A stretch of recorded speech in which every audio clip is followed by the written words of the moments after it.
Hi guys, welcome to my new channel and to another video. Today's video is going to be in Moonlit Sanctuary.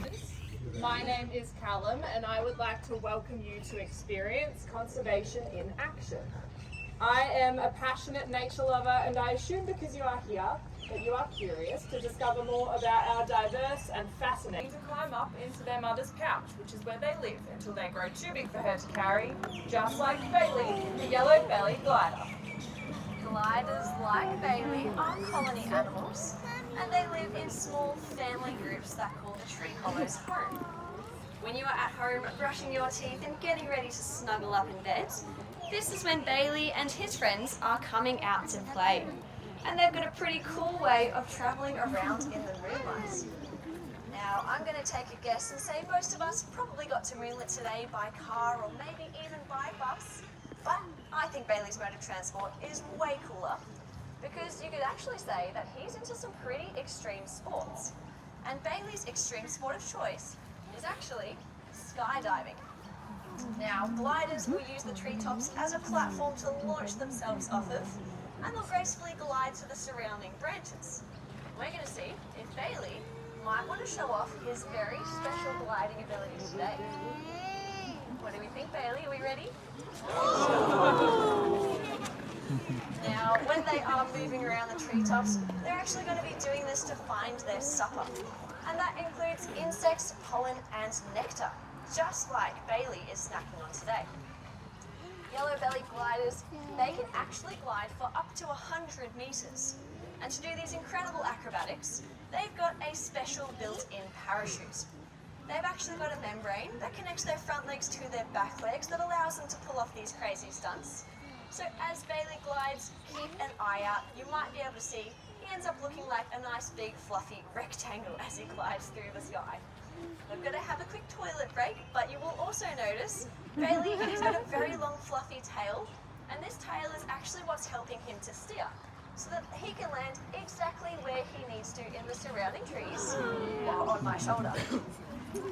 Little Bailey is actually only 2 years old. He's still quite a young glider, and he is still in his training to make sure he can do some very impressive glides. So as he learns, we're keeping it nice and simple. We're starting with some baby steps as he gets used to it. But I think he's doing a really good job. Good job, Bailey.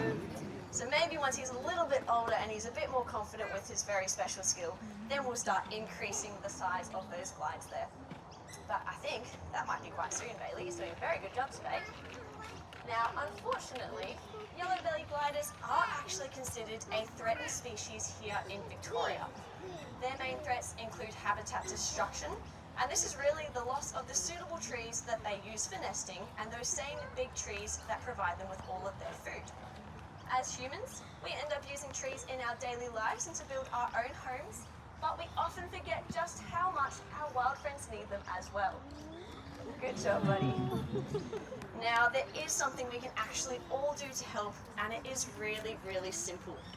Just by switching to using things like recycled paper products, like recycled toilet paper, we can actually reduce the number of trees we are cutting down, which means that Bailey and all of his wild friends have a nice, safe space to snuggle back up to go back to sleep before the sun comes out again.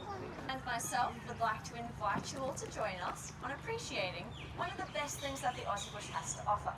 And all we have to do is take a nice, deep, very dramatic breath together. Are we ready? Very good job, everyone. Now, Callum and myself, we both really like gardening. I think Bosch also likes gardening. And we love to create green spaces just like the one we've created here, which you can all go home and do as well using native trees and shrubs. If you take a look over to your left, you will see this magnificent eucalyptus. He devours his pride. Barking owls actually offer a safer form of rodent management than they are nature's free pest control service. When you're out in the Aussie bush, you may hear some curious noises. The unique clicking of cicadas, the howl of a dingo, maybe even the scurrying of a small mammal seeking food in the leaf litter. But one sound you won't hear is a barking owl flying overhead in search of its dinner.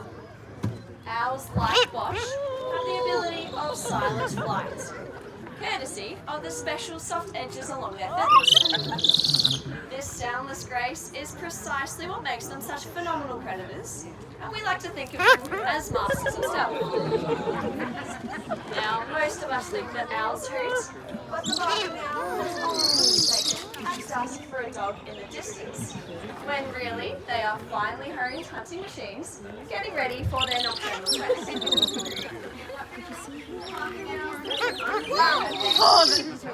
With huge eyes that go deep into its skull, it may appear to be looking right into your soul, but their true talent is seeing great.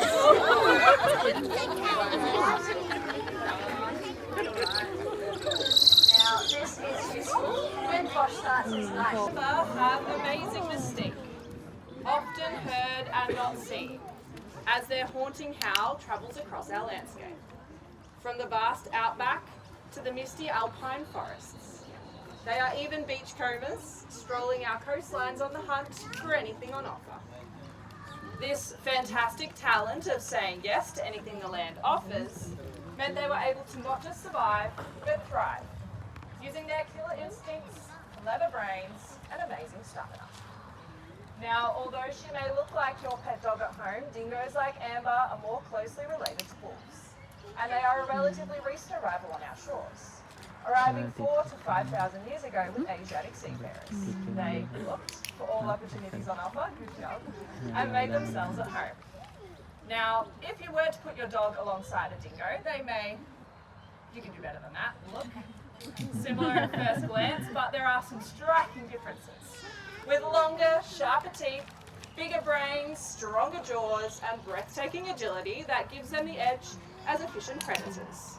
They also love networking, and they are very social. So is this dingo a true Aussie icon or a feral invader?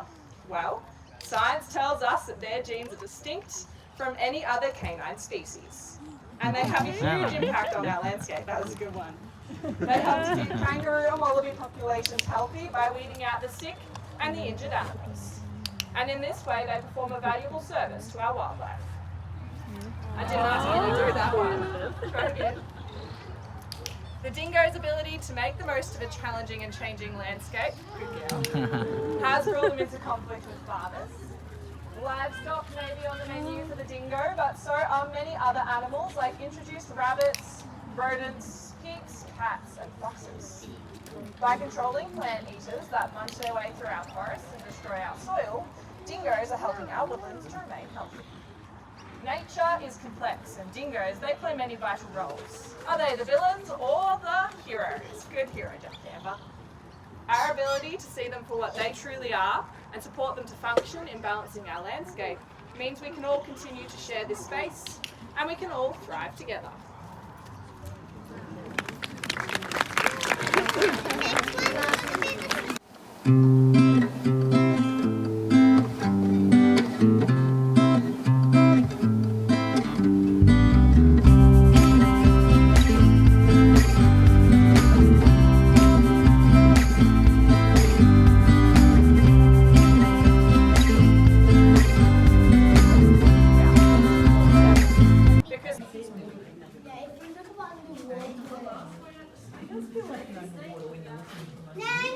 I wish we could bring our fishing rod and a hammer so we can break it and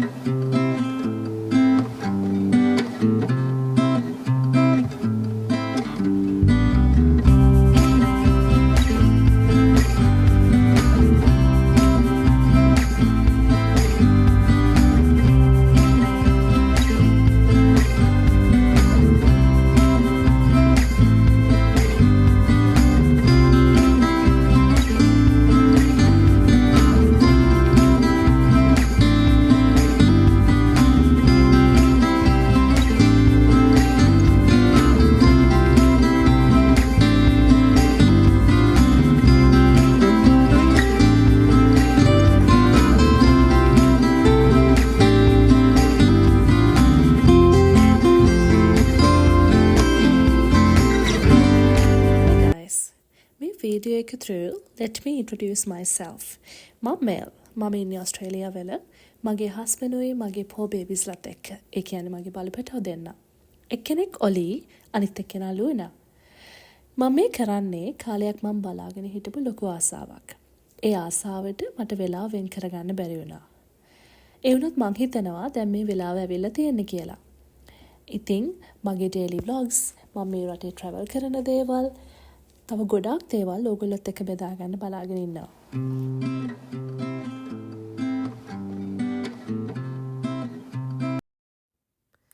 Thanks for watching our video guys. See you soon. Bye.